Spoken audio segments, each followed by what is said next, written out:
Hello student. आज हम पढ़ेंगे सामूहिक मांग यानी कि एग्रीगेट डिमांड, जिसको शॉर्टकट में कहते हैं AAD। क्या होता है सामूहिक मांग, इस वीडियो में पता कर पाएंगे। पूरे कॉन्सेप्ट के लिए आपको पूरी वीडियो देखना पड़ेगा।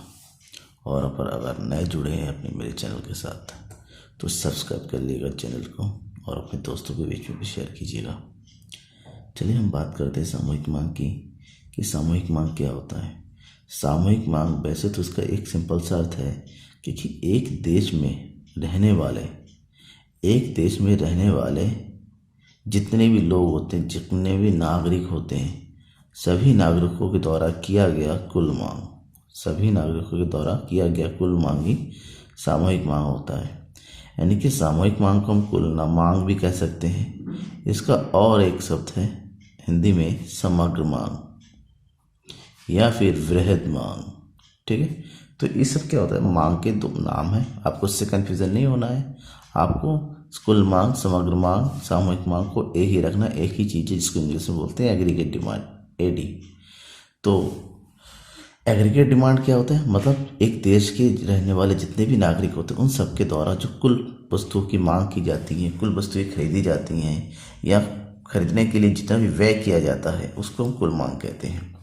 दूसरे अर्थों में कहते हैं कि एक अर्थव्यवस्था में वस्तुओं और सेवाओं की संपूर्ण मांग को सामूहिक मांग कहते हैं।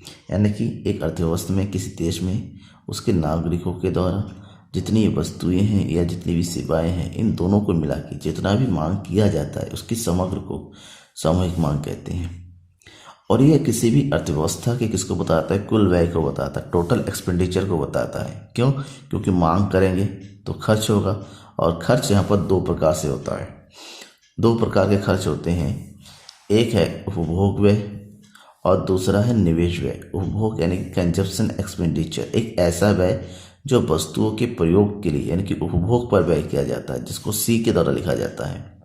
उपभोग में यानी कि जो वस्तुओं और सेवाओं का अंतिम रूप से उपभोग किया जाता है, उस उपभोग करने के लिए जो भी व्यय किया जाता है, जो भी खर्च करना पड़ता है, उसको उपभोग व्यय कहते हैं। इसके अलावा आय का वह भाग जो पूंजीगत वस्तुओं पर निवेश किया जाता है, और ऐसा माना जाता है कि निवेश व्यय किसी अर्थव्यवस्था में क्या होता है, सतत होता है, समान चलता रहता है, इसको इन्वेस्टमेंट एक्सपेंडिचर कहते हैं। तो उपभोग और निवेश ये दोनों ही कुल व्यय होता है, और कुल व्यय ही सामूहिक मांग कहलाता है। कुल व्यय यानी कि कुल व्यय इक्वल टू सामूहिक मांग यानी कि AD।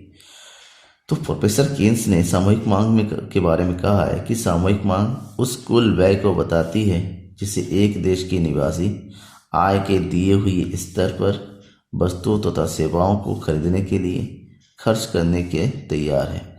मतलब सामूहिक मांग क्या है? सामूहिक मांग देश के निवासी द्वारा किया गया वो कुल व्यय होता है जो कि वो वस्तु और सेवाओं को खरीदने के लिए खर्च करना चाहता, तैयार होता है। इसका मतलब मैंने बताया कि यहाँ पर सामूहिक मांग किसके बराबर होगा? सामूहिक मांग होगा कुल खर्च के बराबर, कि कुछ खर्च बराबर सामूहिक मांग। ऐसे में सामूहिक मांग का जो फार्मूला बनता है वो बनता है सामूहिक मांग इक्वल टू उपभोग व्यय प्लस निवेश व्यय। यानी कि सामूहिक मांग हम शॉर्टकट में कहते हैं AD इक्वल टू उपभोग व्यय को C प्लस I। यानी कि उपभोग और निवेश इन दोनों का योग जो है सामूहिक मांग होता है। दोनों का जो टोटल होता है वो सामूहिक मांग होगा। अब देखिए, ध्यान में ये रखना है कि प्रत्येक अर्थव्यवस्था में जो एक व्यक्ति का खर्च होता है, एक व्यक्ति का जो खर्च होता है वो दूसरे व्यक्ति का क्या बनता है? आय बनता है। ठीक है, इसके आधार पर हम ये कह सकते हैं कि जो कुल व्यय जो है कुल आय को ही व्यक्त करता है। जो कुल आय देश का कुल आय होता है, कुल व्यय होता है, वो देश का कुल आय को ही व्यक्त करेगा। क्योंकि मैंने पहले आर्थिक चक्रवृद्धि प्रवाह में आपको बताया है, किसी देश में आय का सर्कुलेशन प्रवाह क्या होता है? सबसे पहले उत्पाद होता है, उत्पाद के बाद फिर व्यय होता है, और व्यय से ही आय होता है। यानी कि आय और व्यय दोनों आपस में क्या होते हैं? बराबर होते हैं। ठीक है, और यही जो है, यही व्यय आय को जन्म देता है, जिसको हम सामूहिक मांग के रूप में जानते हैं। और सामूहिक मांग की अगर बात करें, इसके अंतर्गत दो बातें आती हैं। एक है उपभोग मांग यानी कि C, दूसरा है निवेश मांग। उपभोग मांग को दो भागों में बांट सकते हैं, निजी उपभोग और सार्वजनिक उपभोग।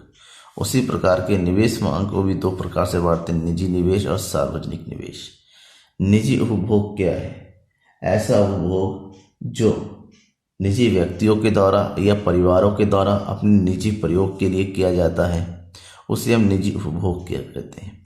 और दूसरा ऐसा प्रयोग, ऐसा उपभोग जो कि सरकार के द्वारा या सार्वजनिक पब्लिक के सरकार के द्वारा वस्तु और सेवाओं का मांग किया जाता है देश के विकास के लिए, उसे हम सार्वजनिक उपभोग कहते हैं।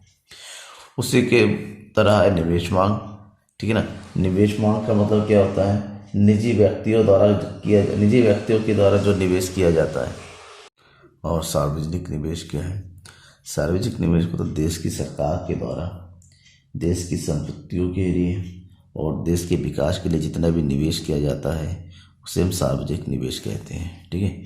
तो इस प्रकार से इन उपभोग मांग और निवेश मांग को अगर जोड़ते हैं तो बनता है सामूहिक मांग, और उसी प्रकार से इन चारों को जोड़ेंगे तो भी ये सामूहिक मांग के बराबर होगा। इस प्रकार से हम आगे अगर बढ़ें तो सामूहिक मांग अनुसूची होता है कि किस प्रकार से सामूहिक मांग को दर्शाएंगे। सामूहिक मांग को दर्शाने के लिए ये हो गया, हमने लिया है वाई, ये हो गया सी यानी कि उपभोग, निवेश, सामूहिक मांग। इस अनुसूची में आप देखेंगे किसी भी देश के जो इनकम है, इनकम स्तर पर, आय के स्तर पर उसका उपभोग, जब आय शून्य होता है तब भी उपभोग होता है। शून्य आय पर किया गया उपभोग, ये जो उपभोग होता है इसको बोलते हैं ऑटोनोमस कंजप्शन, ऑटोनोमस कंजप्शन, यानी कि इसको दर्शाते हैं सी बार से, ठीक है। ये इसको स्वतः उपभोग भी कहते हैं, यानी कि आय ना भी हो तब भी आपको उपभोग व्यय करना ही पड़ता है, कुछ ना कुछ उपभोग होता ही है। और आय स्तर जैसे जैसे बढ़ता चला जाता है 20, 40, 60, 100, उसी प्रकार से उपभोग व्यय में वृद्धि होती चली जाती है।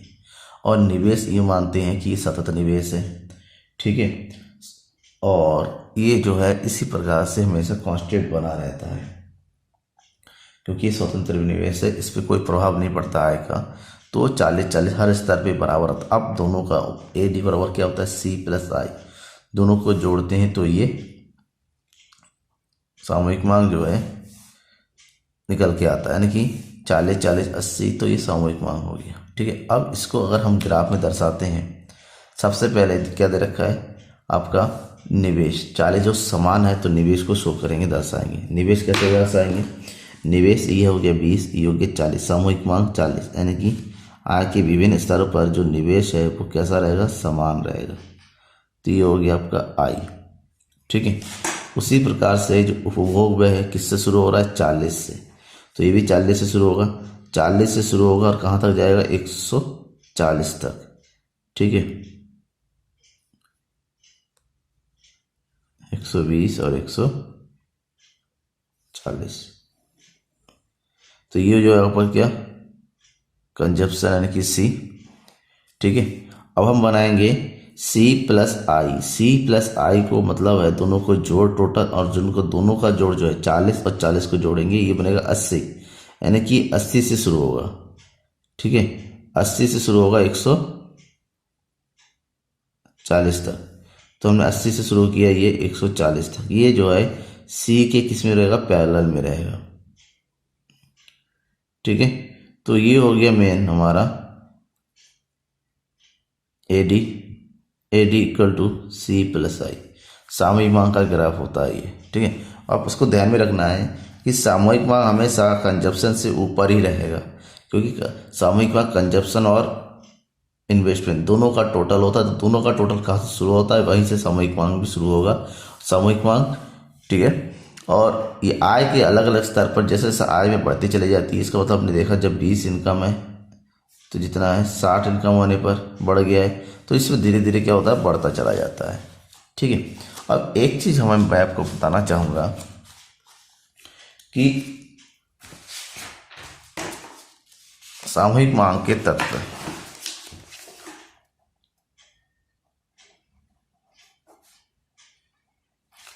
सामूहिक मांग के तत्वों को दो प्रकार से बांटा गया है। सामूहिक मांग के तत्व बंद अर्थव्यवस्था में और सामूहिक मांग के तत्व खुली अर्थव्यवस्था में। खुली अर्थव्यवस्था में बंद अर्थव्यवस्था की बात करें, एक ऐसी अर्थव्यवस्था जिसका विश्व के अन्य देशों के साथ आयात और एवं निर्यात दोनों बंद रहता है।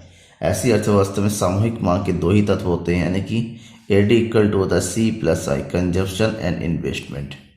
ठीक है, कंजप्शन यानी कि जो परिवार द्वारा किया जाता है और इन्वेस्टमेंट जो कि उत्पादक क्षेत्रों के द्वारा किया जाता है। खुली अर्थव्यवस्था यानी कि एक ऐसी अर्थव्यवस्था जिसका व्यापार विश्व के सभी देशों के साथ होता है, आयात निर्यात स्वतंत्र होता है, किसी प्रकार की बाउंड्रीज नहीं होती है, उसे हम खुली अर्थव्यवस्था कहते हैं। खुली व्यवस्था के अंतर्गत AD में जो है 3 तत्व आते हैं, ये 4 तत्व आते हैं, C+I+G+XM। यहाँ पर C का मतलब जानते हैं, C का मतलब क्या होता है, परिवारों का उपभोग व्यय। I क्या होता है, ये होता है निवेश व्यय, और निवेश व्यय उत्पादक क्षेत्रों के द्वारा किया जाता है। ठीक है, G का मतलब होता है सरकारी व्यय, और लास्ट में है X-M, ये है शुद्ध निर्यात। ठीक है, तो इसके अंतर्गत खुली अर्थव्यवस्था में हम संपूर्ण चारों क्षेत्रों को लेते हैं। मेन जो क्षेत्र होते हैं तो ये खुली अर्थव्यवस्था होता है। ठीक है।